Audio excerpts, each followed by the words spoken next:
Hola, mi nombre es Windy Mayerly Buitrago López, soy estudiante de psicología en la UNAD. Hoy vamos a tratar para antecedentes de la psicología, la identificación de los desarrollos científicos de la psicología en el siglo XX. Esto basado en el libro Historia de la Psicología, escrito por Milagros Sáenz y Blanca Anguera en 2013. En el capítulo 3 contamos con la psicología en la primera mitad del siglo XX, inicios de la psicología aplicada. Algunos de los psicólogos, Hugo Munstenberg, uno de los pioneros de la psicología aplicada, promovió el uso de la psicología en el ámbito industrial, educativo y legal. Desarrolló métodos para la selección de personal y la mejora de la publicidad, enfatizando la importancia en la psicología en la vida cotidiana y en la toma de decisiones empresariales. William James, fundador del funcionalismo, se centró en la función de la mente y cómo los procesos mentales ayudan a los individuos a adaptarse en su entorno. Su obra, Principios de Psicología, introdujo conceptos como la corriente de la conciencia y la importancia de la experiencia subjetiva. Alfred Binet y T.H. Simon juntos desarrollaron la primera escala métrica de la inteligencia en 1905, conocida como la escala Binet-Simon o Binet-Simon. Este test fue fundamental para la identificación de niños con dificultades de aprendizaje y sentó las bases para futuras evaluaciones de inteligencia, influyendo en la educación y la psicología clínica. Ligner Widmer, fundador de la primera clínica psicológica en 1896. Widmer se enfocó en la aplicación de la psicología en la educación y la rehabilitación de niños con dificultades de aprendizaje, introdujo el concepto de psicología clínica, abogó por la evaluación y tratamiento de los problemas psicológicos en contextos prácticos. Tenemos los fundamentos teóricos de las escuelas. En el funcionalismo es una escuela de pensamiento en psicología, se centra en el estudio de los procesos mentales y su función en la adaptación al entorno. Considera la mente como un proceso dinámico y en constante cambio, destacando la importancia de la experiencia y el contexto en la comprensión del comportamiento humano.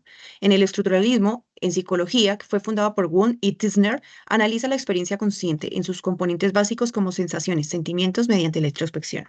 En el capítulo 4 de la psicología en la primera mitad del siglo, en las escuelas y sistemas psicológicos, tenemos a Wilhelm Wundt, considerado el padre de la psicología moderna, fundó el primer laboratorio de psicología en 1879, sentando las bases para la psicología experimental, promovió el estudio experimental de la mente.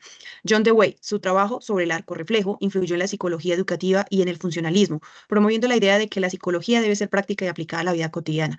Pionero de la psicología educativa, enfatizó la importancia de la experiencia en el aprendizaje y en el desarrollo humano. Edward Thorndike, conocido por sus estudios sobre el aprendizaje en animales, formuló la ley del efecto que establece que las respuestas seguidas de consecuencias satisfactorias son más propensas a repetirse.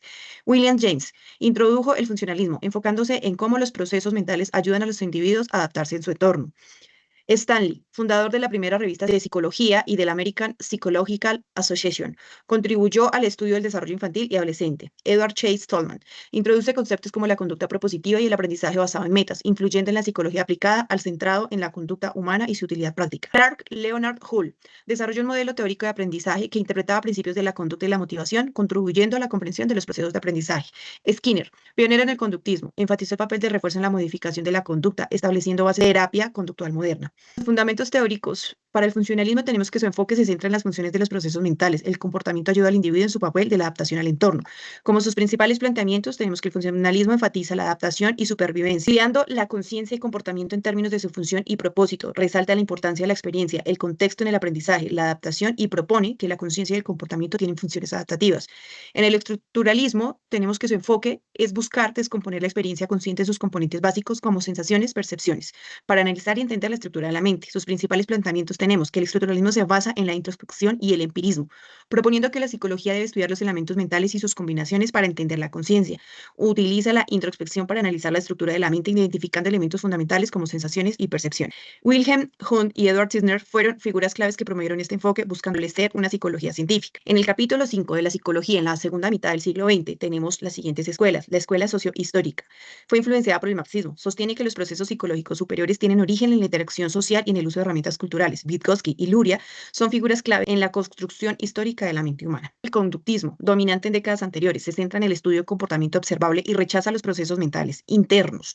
Skinner, representante notable, defiende que el comportamiento humano puede ser moldeado a través de refuerzos. La escuela de la psicología humanista surge en respuesta al materialismo y conductismo, enfocándose en la experiencia subjetiva y el potencial humano. Carl Rogers y Abraham Maslow promovieron el aprendizaje significativo y la autorrealización. La escuela de la psicología constructivista, basada en la idea que el conocimiento se construye activamente a través de la experiencia y la interacción social. Esta escuela enfatiza la importancia del contexto y la cultura en el aprendizaje y el desarrollo humano. Y la escuela de la psicología cognitiva, emergiendo en los años 50 y 60, se centra en los procesos mentales como la percepción, memoria y resolución de problemas. Se opone al conductismo, dado que los humanos son agentes activos en el proceso de pensamiento de información. Algunos aportes de los psicólogos. Tenemos a Jean Piaget, quien contribuyó a la psicología del desarrollo con su teoría sobre las etapas del desarrollo cognitivo de niños, destacando cómo los individuos contribuyen su comprensión a través del mundo de la experiencia. Su enfoque ha sido fundamental en la educación y en la psicología infantil. Skinner, quien fue el pionero del conductismo, desarrolló la teoría del condicionamiento operante, que explica cómo el comportamiento puede ser modificado mediante refuerzos y castigos. Abraham Maslow desarrolló la teoría de la jerarquía de necesidades que clasifica las motivaciones humanas en niveles desde necesidades básicas hasta la autorrealización. Lev Vygotsky introdujo la teoría sociohistórica, destacando la importancia de la interacción social y el lenguaje en el desarrollo cognitivo. Su concepto de la zona de desarrollo próximo resalta cómo el aprendizaje se potencia a través de la colaboración. Rogers, fundador de la psicología humanista, que promovió la terapia centrada en el cliente, enfatizando la empatía y la autenticidad en la relación terapéutica. Estos teóricos, entre la teoría sociohistórica de Lev Vygotsky, la cual enfatiza la influencia del contexto social y cultural en el desarrollo cognitivo. Tenemos el condicionamiento operante de Skinner, que propone que el comportamiento se moldea por sus consecuencias como refuerzos y castigos y se centra en el estudio del comportamiento observable. La terapia centrada en el cliente de Carl Rogers desarrolló un enfoque terapéutico centrado en la relación terapeuta-cliente, promoviendo aceptación incondicional y su empatía. Tenemos la jerarquía de necesidades de Abraham Maslow, que nos dice que todo se debe organizar en una escala, desde las necesidades fisiológicas básicas hasta la autorrealización, sugiriendo que las necesidades más básicas deben ser satisfechas antes de abordar las necesidades más altas. Y la teoría del desarrollo cognitivo de Jean Piaget, que formuló el desarrollo del pensamiento infantil a través de 4 etapas: la sensoriomotora, la preoperacional, operaciones concretas y operaciones formales. Gracias.